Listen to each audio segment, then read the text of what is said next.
வணக்க நண்பர்களே, படித்ததில் பிடித்தது. மூத்தோர் சொல் வார்த்தையும் முழு நெல்லிக்காயும் முதலில் கசக்கும், பின்புதான் இனிக்கும்.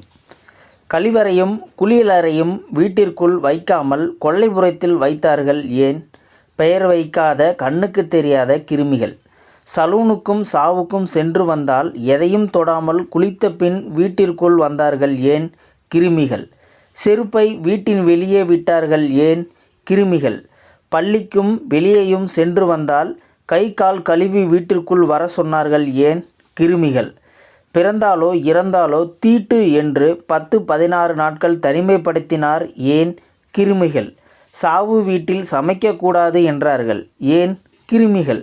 குடும்பத்திற்கு சமைக்கும் பெண்கள் குளித்துவிட்டு சமைத்தார்கள் ஏன்? கிருமிகள். வாசல் பெருக்கி சாணம் மஞ்சள் தெளித்து கோலமிட்டார்கள் ஏன்?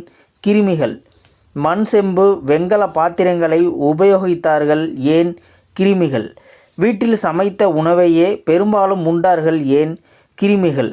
தனிமனித ஆரோக்கியம், சமூகத்தில் சுத்தம், அண்டை அயலரோடு அகலாது அணுகாது உறவாடுதல் போன்ற நம் மூதாதையர் வாழ்வியல் நெறியை கிண்டலடித்து திட்டமிட்டு சிதைத்து நாகரீகம் எனும் பெயரில் அதற்கான விலையை இன்று கொடுத்து கொண்டு இருக்கின்றார்கள்.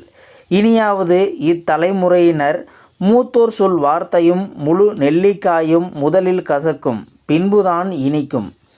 வீடியோ பற்றி நீங்கள் என்ன நினைக்கிறீங்க அப்படின்றத கீழே இருக்கிற கமெண்ட் செக்ஷனில் மறக்காமல் சொல்லுங்கள். வீடியோ பிடிச்சிருந்தா ஒரு லைக் பண்ணிக்கோங்க. இந்த வீடியோ முடிஞ்ச அளவுக்கு மற்றவங்களுக்கும் ஷேர் பண்ணுங்கள். அப்படியே நம்ம சேனலை சப்ஸ்கிரைப் பண்ணிக்கோங்க. மறக்காமல் பெல் சிம்லையும் கிளிக் பண்ணிக்கோங்க. நன்றி, வணக்கம்.